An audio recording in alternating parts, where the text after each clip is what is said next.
Hare Krishna, Hare Krishna, Krishna Krishna, Hare Hare, Hare Rama, Hare Rama, Rama Rama, Hare Hare, Hare Krishna, Hare Krishna, Krishna Krishna, Hare Hare, Hare Rama, Hare Rama,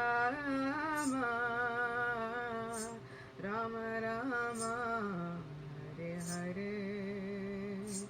Oh, Hare Krishna, Hare Krishna,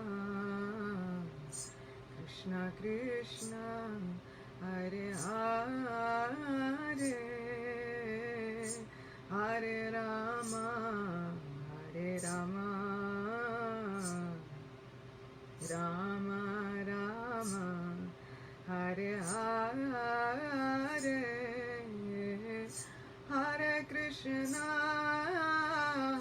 Hare Krishna, Krishna Krishna, Hare Hare, Hare Rama, Hare Rama, Rama Rama, Hare Hare, Hare Krishna, Hare Krishna, Krishna Krishna, Hare Hare, Hare Rama, Hare Rama, Rama Rama, Hare Hare, Hare Krishna, Hare Krishna, Krishna Krishna, Hare Hare, Hare Rama, Hare Rama,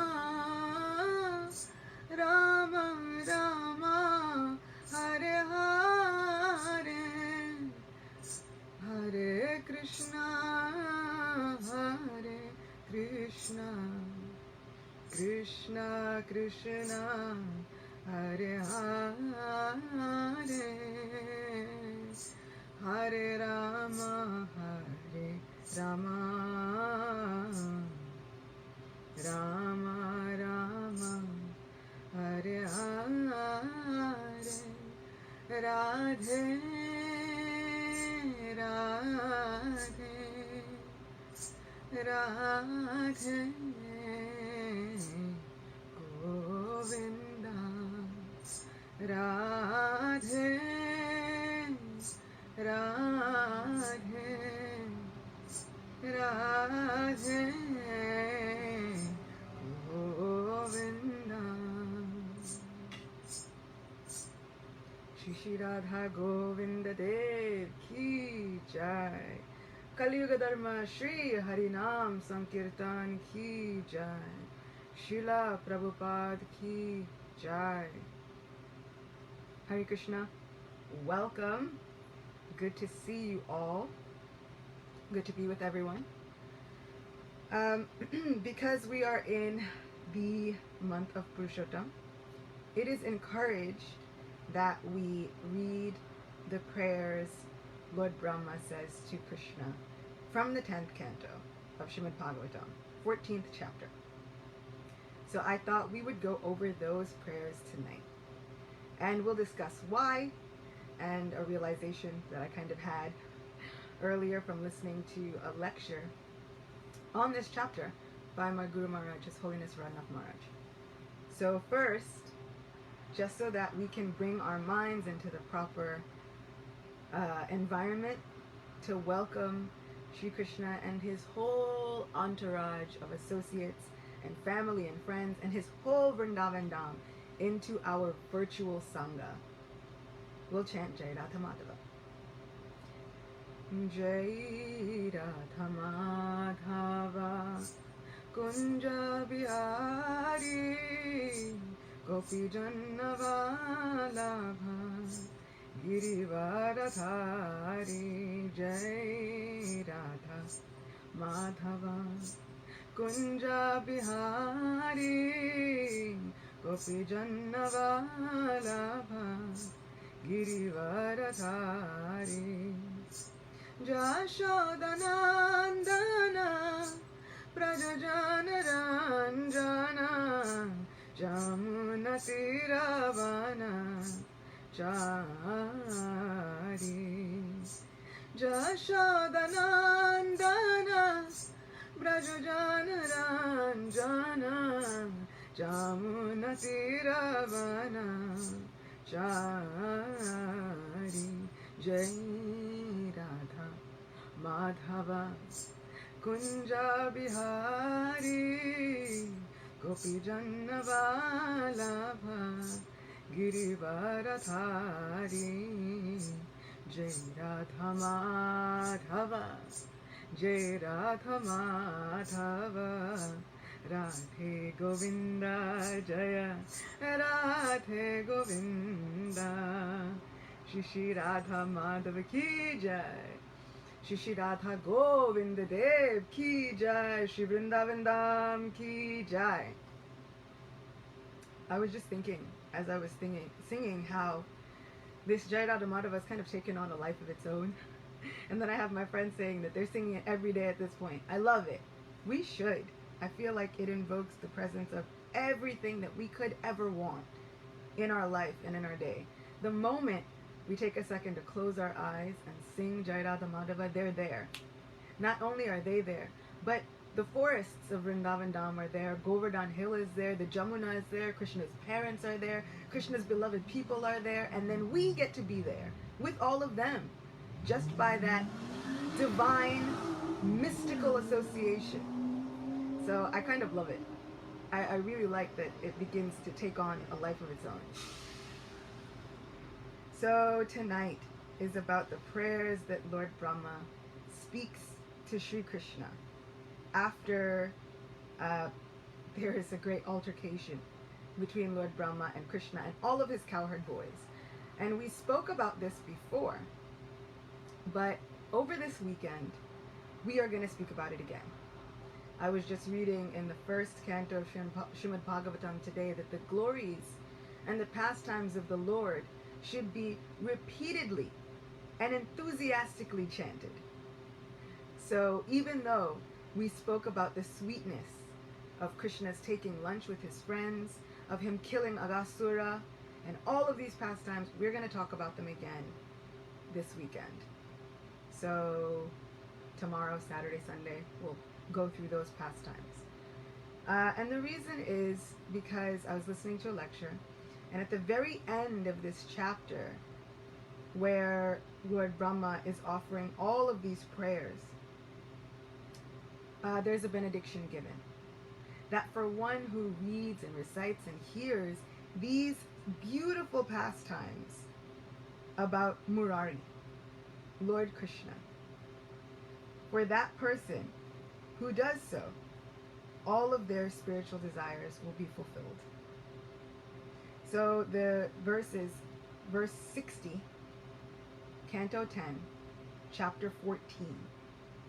Any person who hears or chants these pastimes Lord Murari performed with his cowherd friends, the killing of Aghasura, the taking of lunch on the forest grass, the Lord's manifestation of transcendental forms, and the wonderful prayers offered by Lord Brahma, is sure to achieve all his spiritual desires.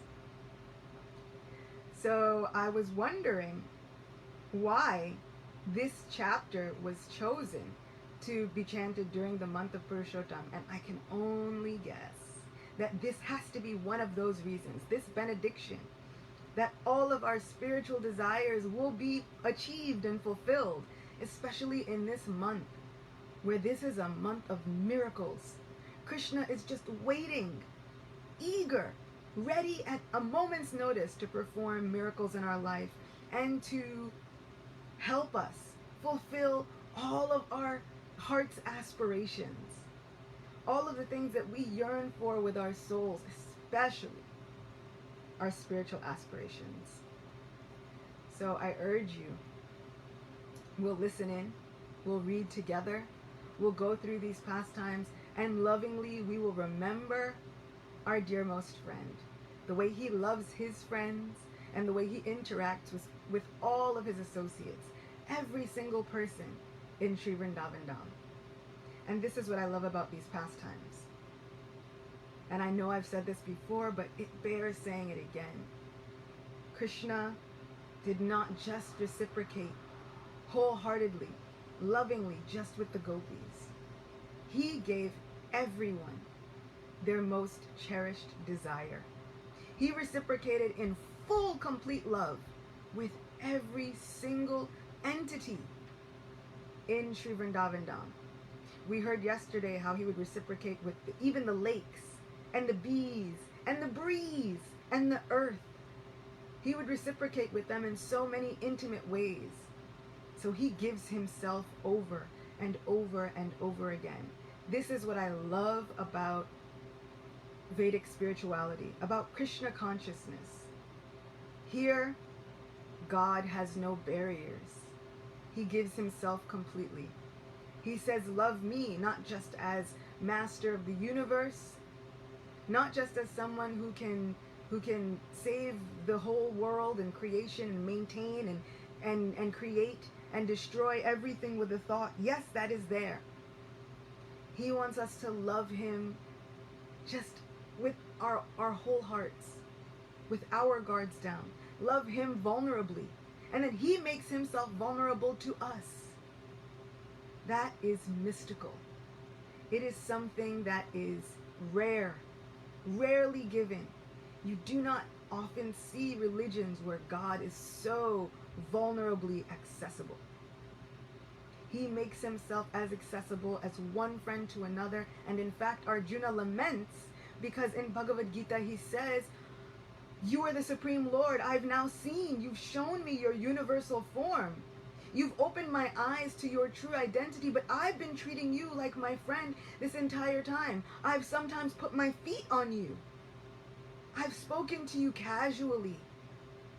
I've expressed my heart. And sometimes I've spoken to you just as a brother. We've laid on the same bed. I've put my head in your lap. I've hugged you. I've embraced you. But there are times you've accepted this role as my charioteer, which is not a very high position. So I've put my feet on you. You have massaged my own feet.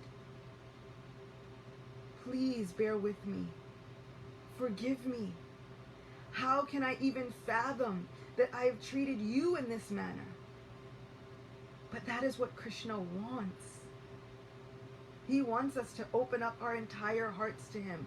And the more we love him, the more enthusiastic and the more satisfied the Lord becomes. I was also reading, and in the first canto it says that devotional service is the one thing that can satisfy both the Lord and the devotee. The Lord is so merciful that he considers that without our devotional service, he feels unsatisfied. Always. The only thing that will fill up that vacancy in the Lord's own heart is our devotional service. And so it says that he incarnates in so many different ways, even within our hearts. He generates so many living entities just so that he can be satisfied and we can be satisfied. We just have to recognize that our full, complete satisfaction comes from giving pleasure to the senses of Govinda. And in turn, he fulfills all of our most cherished, heartfelt, soulful desires. So in this month, I am urging you to, however you can, read these prayers, reflect on them, get these benedictions.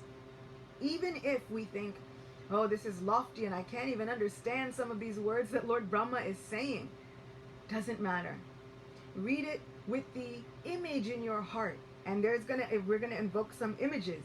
You can read it just with the images of this Krishna in your mind and in your heart, understanding that, you know what?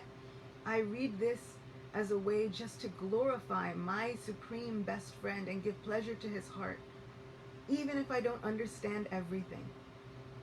And the benedictions will surely act just the same. So this weekend we will be going through all of these pastimes again, enthusiastically, just so that we can receive these bonus points. The Lord is working in our favor and He is sending us miracles every day. We just get to pick them up. It's like when you play video games and they have coins, you know, if you play like Mario, and he's like walking and they're coins and you have to just jump up and touch them, and they go into your piggy bank on the side, right? I feel like these days are like that. Purushottama is just like a whole bunch of gold coins on this transcendental video game of life, where all you have to do is reach out and touch them. And all of a sudden, all of these opportunities are made available for us. So in that vein, we are going to begin our journey into the prayers of Lord Brahma to Krishna. And of course, we will begin by invoking the presence and offering our magical incantation so that we can be transported to the spiritual realm of Vrindavan. Om Namo Bhagavate Vasudevaya. Om Namo Bhagavate Vasudevaya. Om Namo Bhagavate Vasudevaya.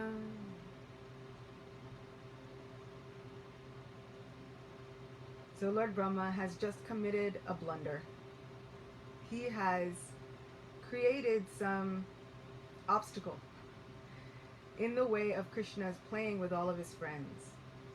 And now he is apologizing for it. We'll get more into that in the coming days. And I know some of us already know what blunder he committed, but we'll save that for the next few days.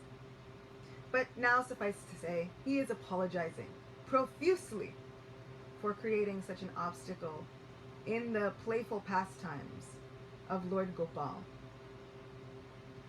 Tonight I chose to read from Krsna Book, one of the last chapters that Srila Prabhupada translated was just before the killing of Aghasura. And so these chapters, he was not able to give his full purports and translations as he did with the other cantos, the other 9 cantos of Srimad Bhagavatam. But just so that we would have the full 10th canto, which is considered the smiling, gorgeous face of Sri Krishna, he gave us Krsna Book, painstakingly going through each chapter, making a summary study. So that is why I've chosen to read from Krsna Book. I wanted to hear Srila Prabhupada's voice and thoughts on these prayers. And I wanted to hear how he would summarize them and adapt them and translate them. So we'll be reading from chapter 14 of Krsna Book, Prayers Offered by Lord Brahma to Lord Krishna.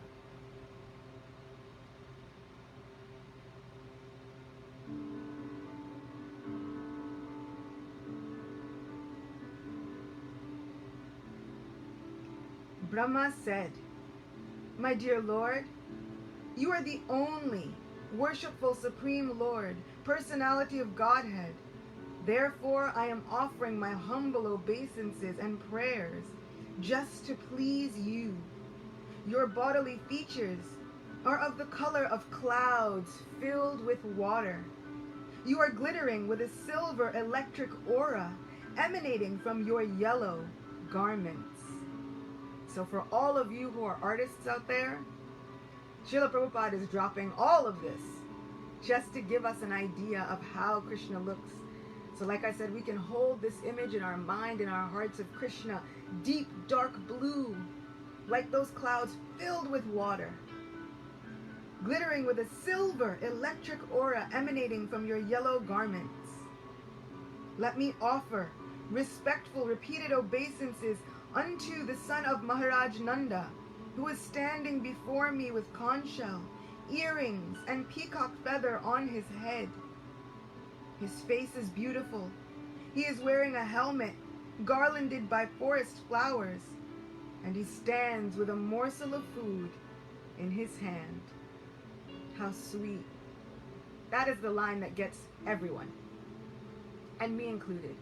The vision of this all-powerful Supreme Lord, but now he's just a little boy, just standing with a lump of one of his friend's foods in his hand. A lump of food that is rice with yogurt and fruit, just holding it in his hand. A morsel that he had taken from someone else lovingly as he shared his lunch with his friends. He is decorated with cane and bugle, and he carries a buffalo horn and flute. He stands before me with small lotus feet. Oh. My dear Lord, people may say that I am the master of all Vedic knowledge, and I am supposed to be the creator of this universe, but it has been proved now that I cannot understand your personality, even though you are present before me just like a child. You are playing with your boyfriends, calves and cows, which might imply that you do not even have sufficient education. You are appearing just like a village boy, carrying your food in your hand and searching for your calves. And yet there is so much difference between your body and mine that I cannot estimate the potency of your body. As I have already stated in the Brahma Samhita, your body is not material. Lord Brahma has created everything, and yet he is saying, I have the power to understand everything in this creation. After all, I've created it. But I cannot understand this Gopal, this young boy who has given me the potency to create. And yet, he suspends all of that. He renounces all of that power and potency to play games with his friends. That is all he wants. In the Brahma Samhita, it is stated that the body of the Lord is all spiritual. There is no difference between the Lord's body and his self. Each limb of his body can perform the actions of all the others. The Lord can see with his hands. He can hear with his eyes. He can accept offerings with his legs, and he can create with his mouth. In the pages of Prema Mala, I reflect on this, thinking about the glories of the holy name.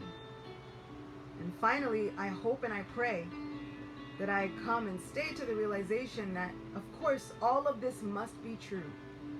He must be able to perform all the actions with any other part of his body.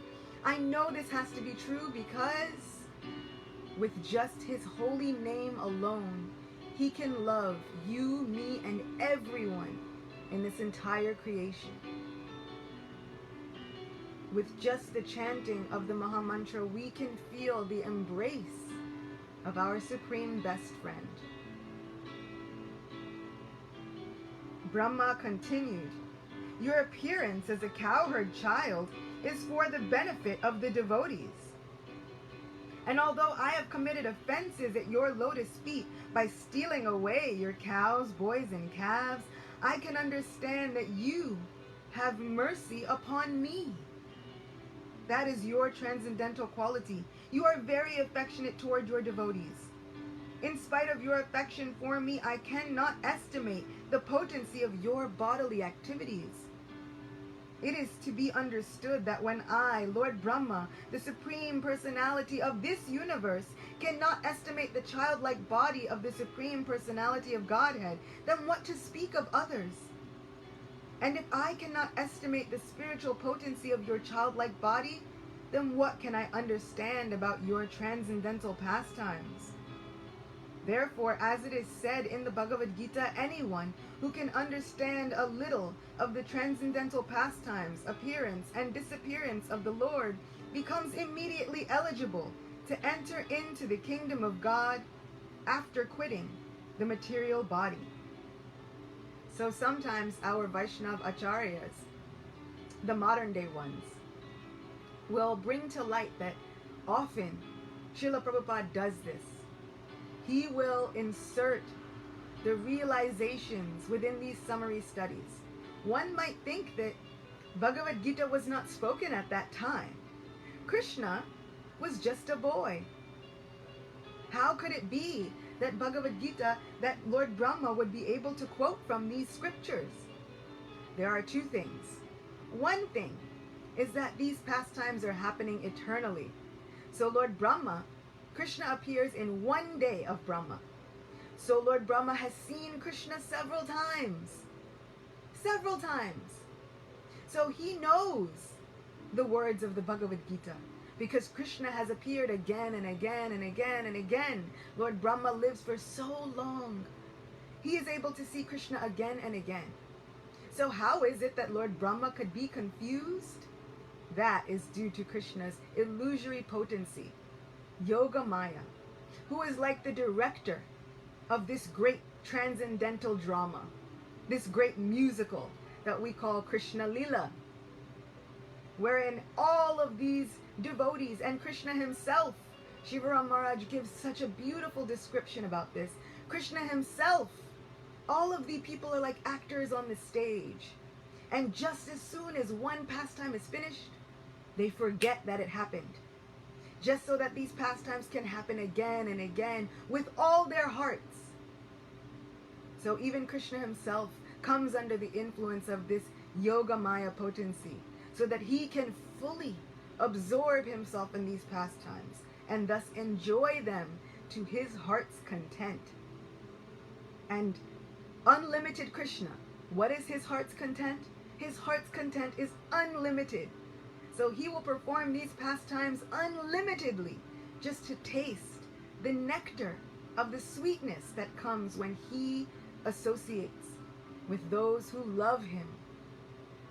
The other realization is that in Bhagavad Gita itself, Krishna says, I have spoken this philosophical truth, this absolute truth to you again and again and again. I spoke it to the sun god, and the sun god passed it down, and these absolute truths were then lost. The chain was broken, and so now I myself have come again to speak it to you, Arjuna. In fact, this is not even the first time that I've spoken these truths to you. So we hear that this knowledge, the absolute truth conveyed in the Bhagavad Gita, has been spoken since time immemorial, again and again. So it is nothing short. It is nothing extensive to understand that Lord Brahma, the creator and knower of so many things, would also be able to have the knowledge of the Bhagavad Gita, even as Krishna was just playing like a small boy. This statement is also confirmed in the Vedas, and it is stated simply, by understanding the Supreme Personality of Godhead, one can overcome the chain of repeated birth and death. I therefore recommend that people should not try to understand you by their speculative knowledge. So the question is then, if we can't understand Krishna by our knowledge, if he cannot be understood by book smarts alone, by learning, how do we understand him? Krishna himself gives this answer in Bhagavad Gita, but also Lord Brahma is going to tell us. The best process of understanding you is to submissively give up the speculative process and try to hear about you, either from yourself, as you have given statements in the Bhagavad Gita and many similar Vedic literatures, or from a realized devotee who has taken shelter at your lotus feet. One has to hear from a devotee without speculation. One does not even need to change his worldly position. So, keep your jobs. Keep what you're doing. Don't quit your day job. He simply has to hear your message. Although you are not understandable by the material senses, Simply by hearing about you, one can gradually conquer the nescience of misunderstanding. By your grace only, you become revealed to a devotee. You are unconquerable by any other means. We don't even need to think about it. Actually, it's better if we don't try to understand him with our tiny minds. Oh, but how can Krishna do this? He's just a small boy. How can he lift Govardhan Hill? Oh, Krishna is just a small boy. How can he expand himself into so many forms? Better we don't try to understand it. Better we hear, not just with our ears, but we hear with our hearts, full of love and affection, that yes, this is my best friend. This is the love and the Lord of my life. He can do anything. And that means that not only will he do anything and everything for his friends, he will do anything and everything to create miracles in our lives. He promises.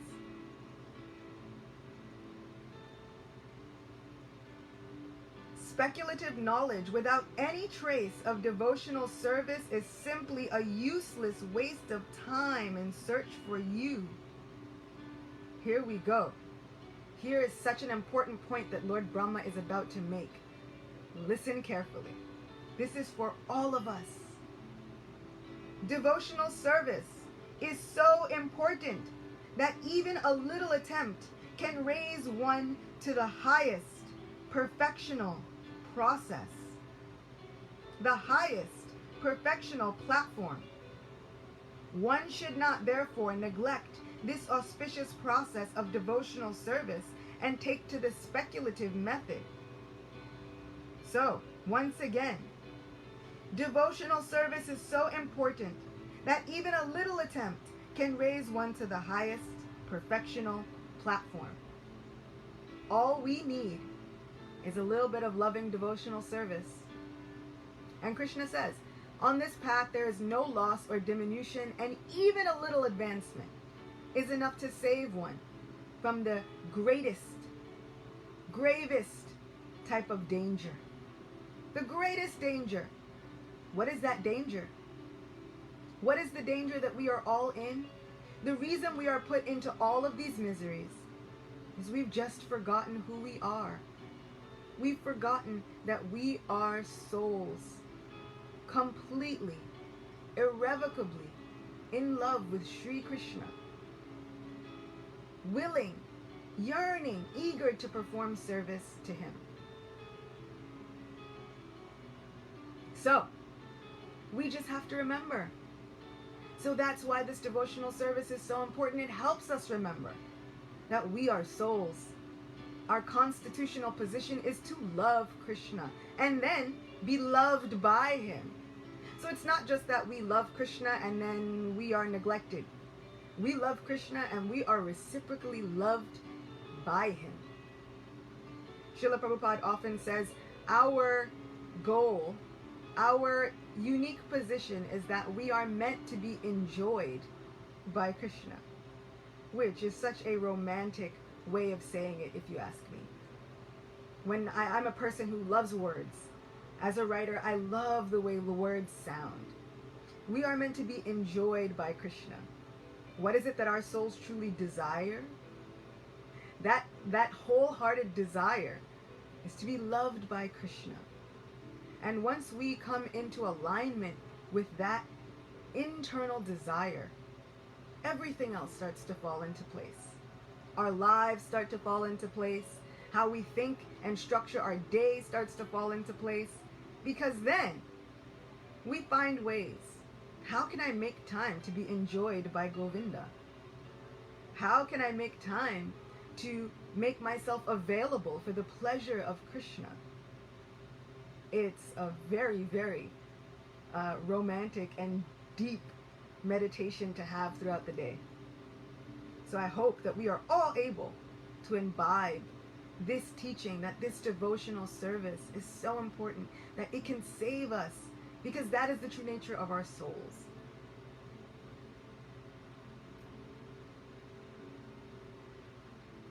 By the speculative method, one may gain partial knowledge of your cosmic manifestation, but it is not possible to understand you, the origin of everything.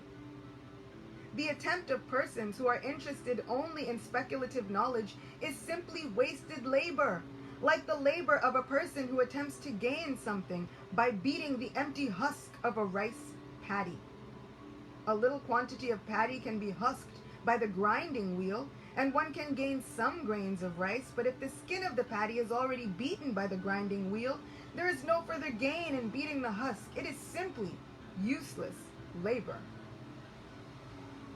My dear Lord, there are many instances in the history of human society where a person, after failing to achieve the transcendental platform, engaged himself in devotional service with his body, mind, and words, and thus attained the highest perfectional state of entering into your abode.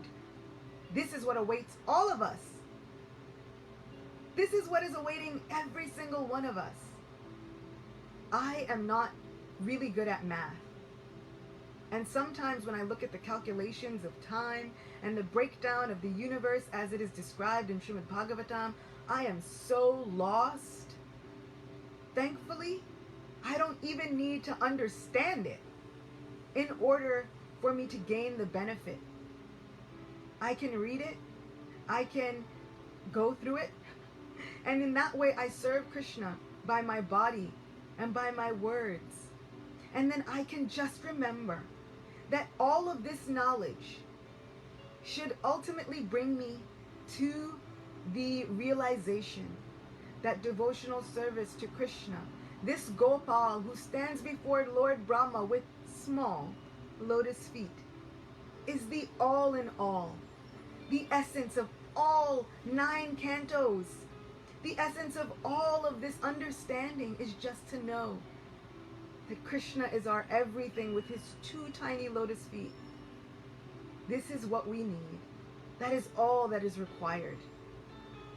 So I am so thankful to Lord Brahma for saying these things, for saying that we do not need all of the speculative knowledge. We don't need to speculate on the workings of the universe, how to fix it. All of these things, that's not our job. That's Krishna's job. So I'm so thankful to Lord Brahma, who is the creator of all knowledge. In fact, his eternal consort is the goddess Saraswati, the goddess of learning. She is in charge of all knowledge. And here he is saying, you don't need it. I know everything, and I don't need it.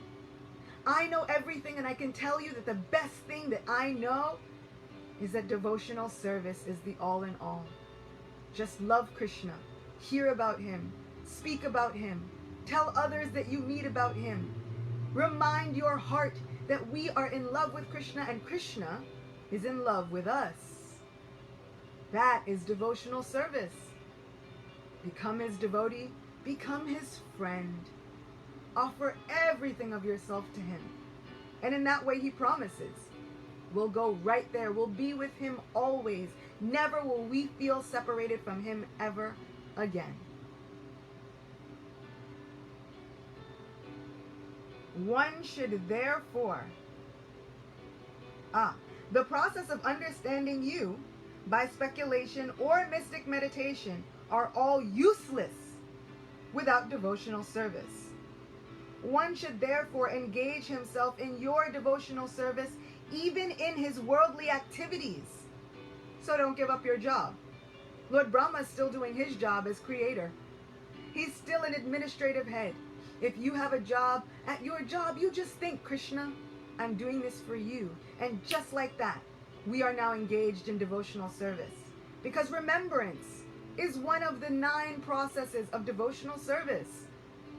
Just one of them is enough to perfect our lives.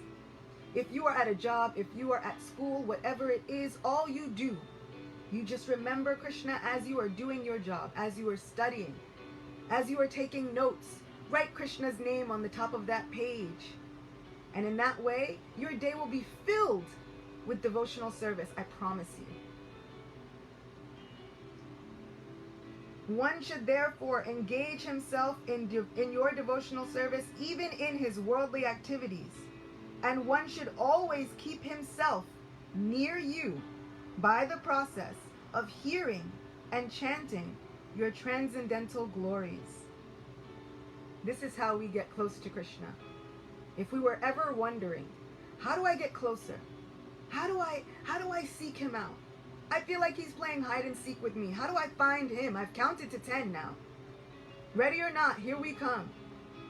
We just have to chant, hear about him, read these books. Even if you're reading them at home, read them out loud to no one. Because we are always in the company of those who run to hear Krishna's pastimes, whether we can see them or not. All the demigods run to that place to hear Krishna's glories. And not only do all the demigods run, but Krishna himself runs to that place where his glories are chanted. So, if we are ready to seek him, ready or not, here we come. This is how we do it. Every time that we gather here to read these descriptions, we are invoking the presence of Sri Krishna right here next to us. We just have to make our minds and hearts ready to feel his presence, because he's here.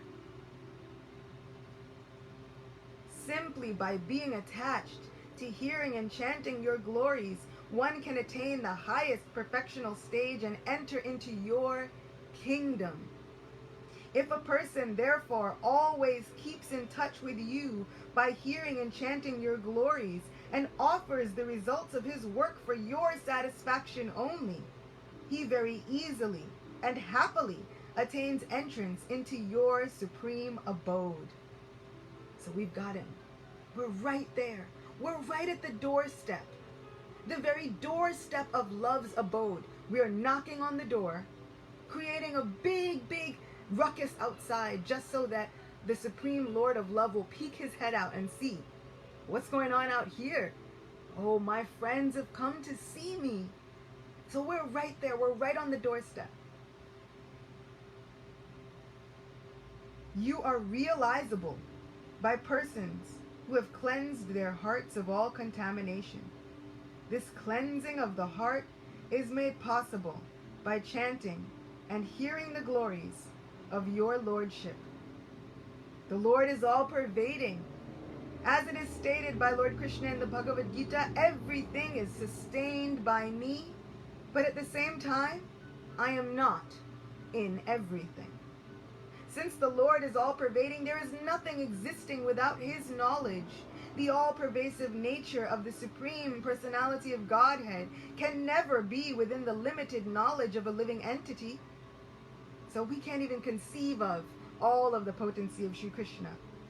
Therefore, a person who has attained steadiness of the mind by just fixing the mind on the lotus feet of the Lord is able to understand the Supreme Lord to some extent. It is the business of the mind to wander over varied subject matter for sense gratification. Therefore, only a person who engages the senses always in the service of the Lord can control the mind and be fixed at the lotus feet of the Lord. And every time we hear of someone who has attained the lotus feet of the Lord, what they say is they yearn to embrace them. They yearn to embrace his feet, kiss his feet, press their heads to his feet, massage his feet. I will tell you, one of my most fond memories of being a pujari on the altar at Shri Shri Radha Govinda Mandir is whenever I was having a bad day, a good day, I tried whenever I was on the altar to go to the deity of my Govinda Dev, and I would press my hands to his lotus feet, and I would try to remember, this is what I'm meant for. These are the moments that my heart will hold most dear. Those are the moments that have gotten me through quarantine. Not seeing my Lord in 6 months is something unfathomable for me. But when I chant japa, I try and remember and invoke those memories of when I would go and press my hands to Govinda's lotus feet, knowing that if I just stay right there, everything in my life is perfect. At that moment, everything is perfect. And it is stated that if we think about Krishna, even in our minds, he is fully and completely present. So every time I bring my mind and my heart to that realization, my Govinda is there. I can press my hands to his lotus feet. I can still feel that same protection and that same love. In those moments, everything is perfect. Lord Brahma himself even says, therefore, a person who has attained steadiness of the mind by fixing the mind on the lotus feet of the Lord is able to understand the Supreme Lord to some extent. Therefore, only a person who engages the senses, always in the service of the Lord, can control the mind and be fixed at the lotus feet of the Lord. So think of the lotus feet of our Krishna.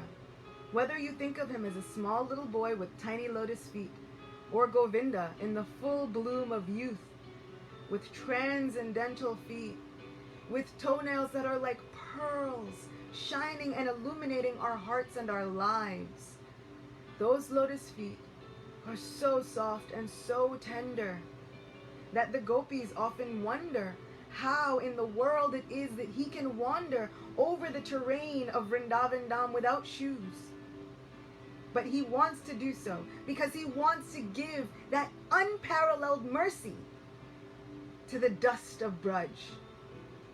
And those footprints that he creates, imprinting upon the very body of the goddess of the earth, stay always. All of Vrajabhumi makes a pact that no one will cover up those footprints. So all we have to do is imprint those same footprints across the terrain of our mind and our heart. Hold fast to those lotus feet within your minds, and I assure you, Krishna is there, just as perfectly and complete as if he were sitting right next to us. We just have to feel his presence. This concentration of the mind upon the lotus feet of the Lord is called Samadhi. Until one reaches the stage of Samadhi or trance, he cannot understand the nature of the Supreme Personality of Godhead. There may be some philosophers or scientists who can study the cosmic nature from atom to atom. They may be so advanced that they can count the atomic composition of the cosmic atmosphere, or all the planets and stars in the sky, or even the shining molecular parts of the sun, or other stars and luminaries in the sky. But it is not possible to count the qualities of the Supreme Personality of Godhead. So for all those people who are really good at math, you can count everything, but you still won't be able to count all the qualities of Krishna.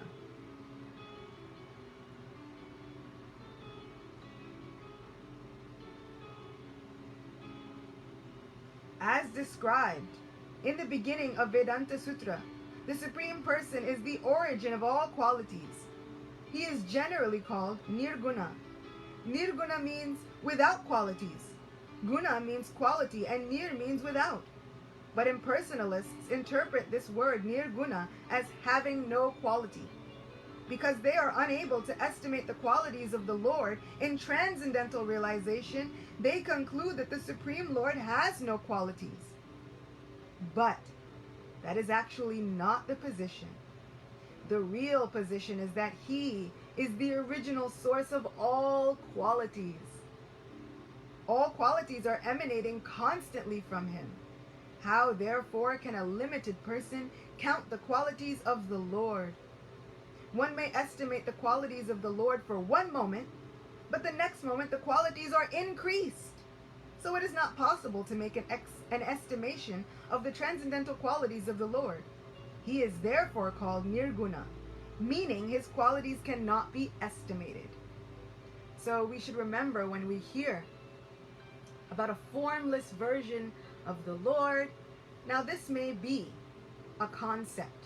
that some people can grasp. But I want something more.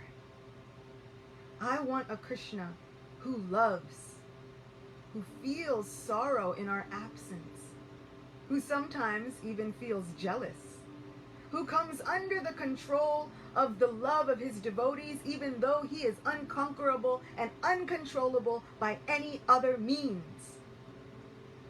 I want a Lord who understands all of my emotions because he is the source of all of them. I want a Lord who will fight for me and my relationship with him more than I could ever fight for anyone or anything. And this is why Govinda has stolen my heart. Because he will fight. He will fight for us more than we will ever fight for anyone or anything. Sometimes relationships will come in and out of our lives and we think, should I fight for them? Can I fight for them? What's the use? This person won't even acknowledge me. We are constantly in a state of not acknowledging Krishna. And he comes again and again, every day, every moment, every single breath saying, I am present. I am here, fighting for you. Come back. Remember who we are. Remember what we were like together. Remember our friendship. Remember the times you would turn to me. Just remember, fix your mind on me and I'll make everything perfect. That is our relationship. That's our love. It is the greatest adventure of our spiritual existence. It is the greatest love story that we will ever have. We simply have to open our hearts to that possibility because it is always available. The only thing standing in the way is us, our fear, our doubts, our misgivings, our conditioning, our lifetimes of being disappointed by this material world. We sometimes place all of those material qualities on Krishna. My material friends and family, my material loved ones have disappointed me. They've left me. So what assurance is there that Krishna will not leave me? But this Krishna is nirguna. He is not bound by those material qualities. He is outside of all of those material estimations. So Krishna absolutely will never break our hearts. Even though Sri Chaitanya Mahaprabhu says, you can make me brokenhearted by not being present before me. But Krishna says, whenever you chant my name, I run there. I am present. I'm here. Sachinandan Maharaj says, for every single time we call out, Hey Krishna, Hey Govinda, Govinda responds 2 times, I'm here. If only we can see him. And this is why Sri Chaitanya Mahaprabhu says, you have invested all of your potency into your names. You have hundreds and thousands of names like Krishna and Govinda. But I am so unfortunate that I have no attraction for them. That lack of taste, that lack of attraction, the lack of seeing the sweetness in the name and the presence and the form and the qualities and pastimes of Sri Govinda Dev. That is what stops us from seeing his full, complete presence, even as he sits right next to us at every moment of every day of our entire existence. Not just this life, not just our past lives, not lives when we were doing anything and everything, maybe a murderer, whatever the worst kind of living entity there was, Krishna was there. Not judging us, not scorning us, not rebuking us, never leaving us, always there, urging us, hoping that we will just remember.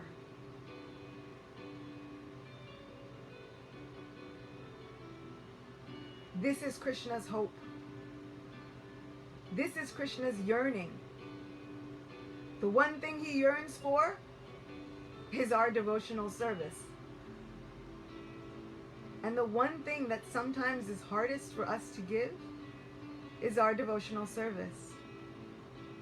Do not be fooled by your mind to think that Krishna will desert us and break our hearts like others. He will never. And in never breaking our heart and in never leaving us, sometimes when we are unable to see him, he will send others. He will send our spiritual guides. He will send our spiritual masters and teachers. He will send us companions on this most wondrous adventure. Devotees, his very own friends, those who already have realized him, are eager, ready and willing to live separated from him, just so that they can come here and help us to remember. We are like those princesses in fairy tales. We are all damsels in distress, under the curse of forgetfulness of Krishna. We are in a coma of forgetfulness. And Krishna is longing for us to just remember, sending through his holy name, through his pastimes, pictures, snapshots. He is sending pictures, saying, don't you remember? You would perform service for me. Don't you remember? And so, what is the one solve, right? Anytime you hear of these pastimes, what is the one solve? Well, the magical prince appears, and usually he kisses the princess and then she wakes up.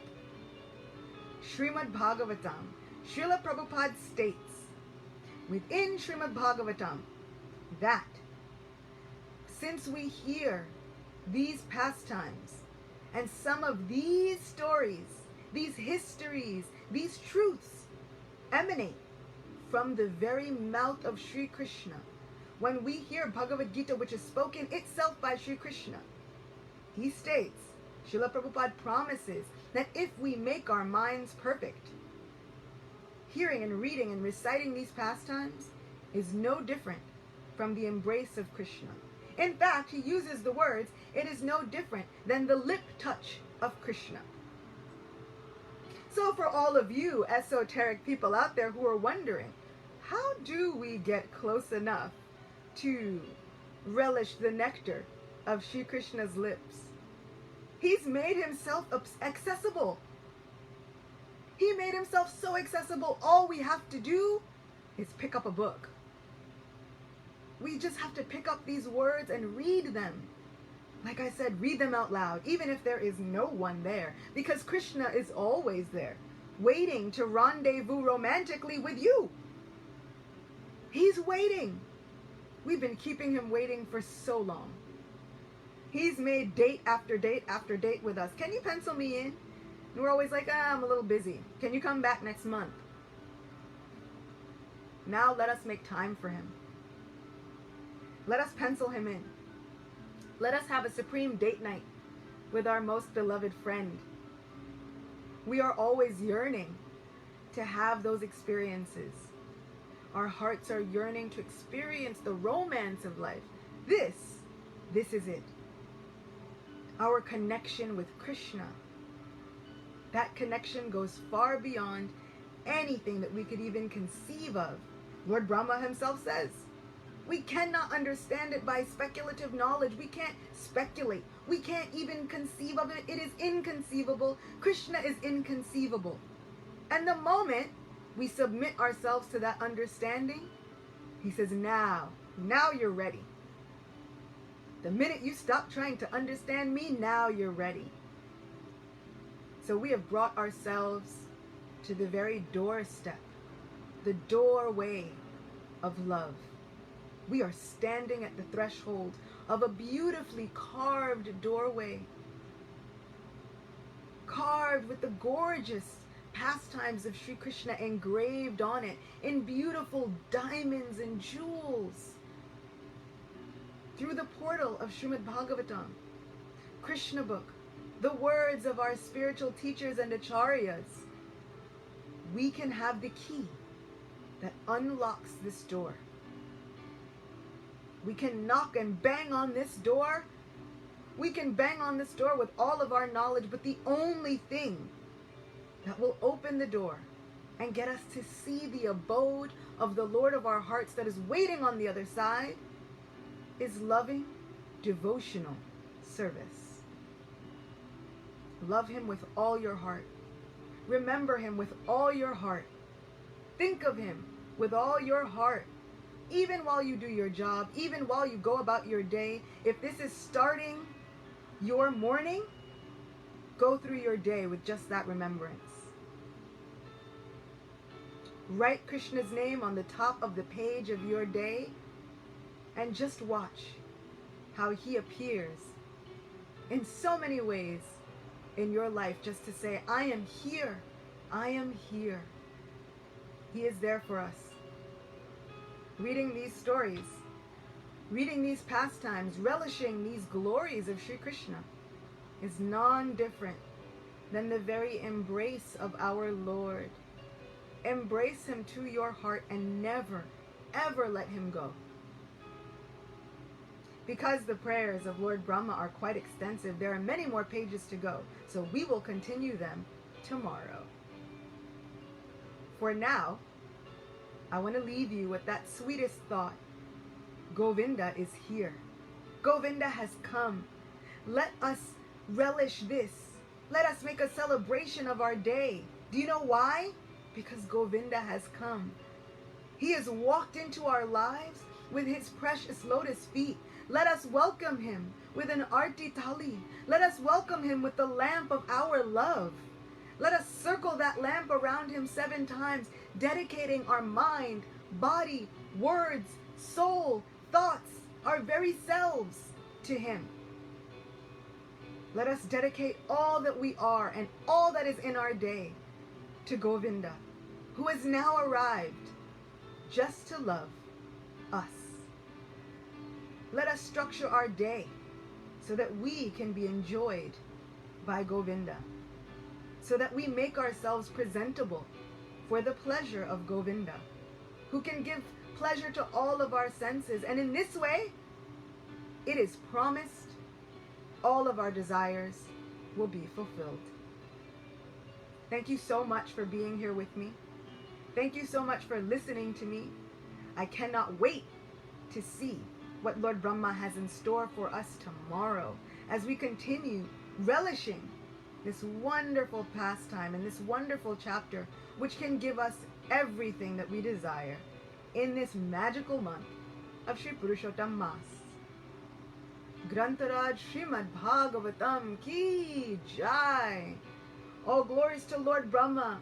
All glories to Bhakti Devi, the goddess of devotional service. All glories to Lord Govinda Dev, the very Lord of devotional service.